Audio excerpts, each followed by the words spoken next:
बेचने वाली चुड़ैल। एक बार की बात है, जादूपुर नाम के एक गांव में करतब दिखाती एक औरत एक रेड्डी के लिए गांव में आती है। आइए आइए मेहरबान कदरदान, खाइए रोहड़ा के ताजे ताजे केले। कभी खाए नहीं होंगे ऐसे केले। पीले पीले केले खाइए। ये कहकर रोहड़ा हाथों में 4 केले लिए उन्हें सर्कल में जोर जोर से हवा में उछालती हुई करतब दिखाती है, जिसे देखकर आसपास के सारे बच्चे अपने अपने मम्मी पापा से उस औरत के पास जाने की जिद करने लग जाते हैं। पापा, ऐसा तो सर्कस में बॉल से होता है ना, ये आंटी तो केले से कर रही है। चलिए ना पापा, देखते हैं। रोहड़ा एक पतली सी तार पर चलती हुई केलों से करतब दिखाती है। आते जाते सभी लोग बाहर रुककर उसके करतब देखते हैं और वाह वाही करते नहीं थकते। जैसे ही एक आदमी पास आकर उसे पैसे देने लग जाता है, तब वो कहती है, अरे नहीं नहीं साहब, मैं करतब तो बच्चों के मन को बहलाने के लिए करती हूँ। धंधा तो मेरा केले का है। पीछे देखो मेरी रिड्डी, जो भी मेरे केले खाएगा मेरी तरह चुस्त दुरुस्त और तंदुरुस्त हो जाएगा। पता चलता है क्या कि मेरी उम्र 55 की है। अरे पर ऐसे ठंड के मौसम में कोई केला क्यों खाएगा? ये ऐसे वैसे केले नहीं है साहब, ये शरीर में गर्मी देते हैं। ठंड को दूर भगाए जो भी रोहिणा के केले खाए। पापा, अगर मुझे केले नहीं मिले तो मैं घर नहीं जाऊंगी। तभी उसके पापा कहते हैं कि बेटा, केले ठंड में कभी गर्मी नहीं देते। ये सब कहने की बातें हैं, सामान बेचने का तरीका है इनका। पर पिंकी नहीं मानती। मैं केले खाऊंगी। पिंकी की जिद के आगे नत्थू हार जाता है और उसे केले खरीद कर दे देता है। पिंकी खुश होकर केले घर ले आकर खाती है। अब मैं भी करतब करूंगी, कितना मजा आएगा। जादुई केले। पिंकी पहला केला खत्म भी नहीं करती कि वो बेहोश हो जाती है। दूसरे केले से एक काला धुआं आता है और रोहड़ा चुड़ैल बनकर बाहर निकल आती है। मेरे भूतिया केले बच्चे न खाए, ऐसा हो ही नहीं सकता। जादूपुर वालों, कब तक बचोगे?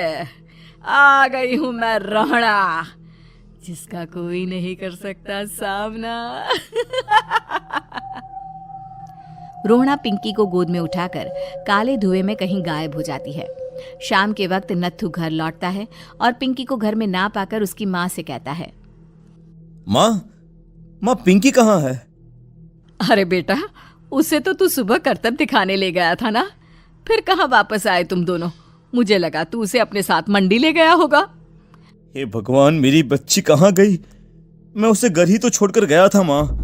नत्थू गांव के घर कोने में अपनी बेटी को ढूंढता है, पर उसे वो कहीं नहीं मिलती। परेशान होकर आखिर रो रो कर नत्थू हिम्मत हार कर घर लौट आता है। अगली सुबह रोहड़ा फिर से करतब दिखाने आती है और इस बार पिंकी की तरह रोनी केले खरीद लेता है। 50 रुपए दिए थे पापा ने, सारे पैसों की मैंने केले खरीद लिए हैं। अब मैं भी आंटी की तरह ही करतबबाज बन जाऊंगा। यही सोचते हुए रोनी केले खाता है और पहला अकेला केला आधा खत्म भी नहीं करता कि चुड़ैल उसके सामने आ जाती है।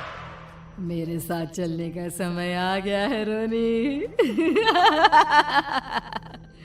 ये तो बस शुरुआत है। अब इस गांव के सारे बच्चे धीरे धीरे मेरे कब्जे में होंगे। एक बच्चा भी नहीं बचेगा। ये कहकर रोना रोनी को गोद में लेकर काले धुएं में अदृश्य हो जाती है। इसके बाद हर रोज गांव में से कोई ना कोई बच्चा गायब होता, पर ऐसा क्यों हो रहा है किसी को भी समझ में नहीं आ पा रहा था। रोज की तरह अपनी बेटी पिंकी की तलाश में नत्थू गांव के एक तालाब के पास बैठा रो रहा था। कहाँ गई मेरी पिंकी? शकुंतला के जाने के बाद एक वही तो मेरा सहारा थी। अरे उसकी आत्मा कोस रही होगी मुझे कि मैं अपनी बच्ची को संभाल भी नहीं पाया। नत्थू ये कहता हुआ रो ही रहा था कि तभी तालाब में से उसे शकुंतला की आवाज सुनाई देती है।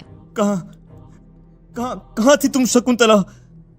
हमारी बच्ची और सारे गायब हुए बच्चे रोहड़ा के कब्जे में हैं। वो बच्चों को जो केले देती है उससे बच्चे बेहोश हो जाते हैं और उसके कब्जे में आ जाते हैं और वो उन्हें ले जाकर काली दुनिया में ले जाती है। पर वो ऐसा क्यों कर रही है? ये मैं नहीं जानती, पर उस दुनिया का रास्ता मैं आपको बता सकती हूँ।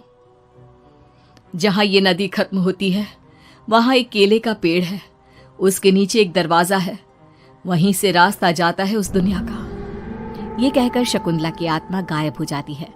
गांव के सभी लोग झुंड बनाकर उसी रास्ते से काली दुनिया में चले जाते हैं और वहां देखते हैं कि सारे बच्चे वहां काम कर रहे थे। पापा मुझे ले चलो यहाँ से। पापा पापा। सभी बच्चे अपने मम्मी पापा से लिपट जाते हैं। तो तुम लोग यहाँ तक आ गए? क्यों हमारे बच्चों को पकड़ लिया तूने? तुझे शिकार ही बनाना है तो ले, हम सब आ गए हैं, हमें खा ले। नहीं, मुझे बच्चे चाहिए। मेरे बच्चे के बदले तुम लोगों के बच्चे। क्या मतलब? मैं इसी गांव में रहने वाली एक औरत थी।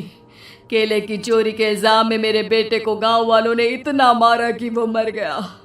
उसी दिन मैंने ठान लिया कि गांव वालों का भी वही हाल करूंगी।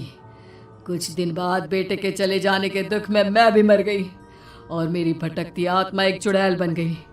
और फिर मैंने बदला लिया तुम सबके बच्चे छीनकर। बर्दाश्त नहीं कर पाए ना, सोचो मुझ पर क्या बीती होगी। हमें माफ कर दो रोना, पता नहीं ये किसकी गलती थी पर हम सभी माफी मांगते हैं। हमारी खुशियां लौटा दो, तुम भी तो एक माँ हो। गांव वालों की बात सुनकर रोना का मन पिघल जाता है और वो बच्चों को छोड़ देती है। उसके बाद काली दुनिया बच्चों के लिए जादुई दुनिया बन जाती है। अब कोई भी कभी भी वहां आ जा सकता था।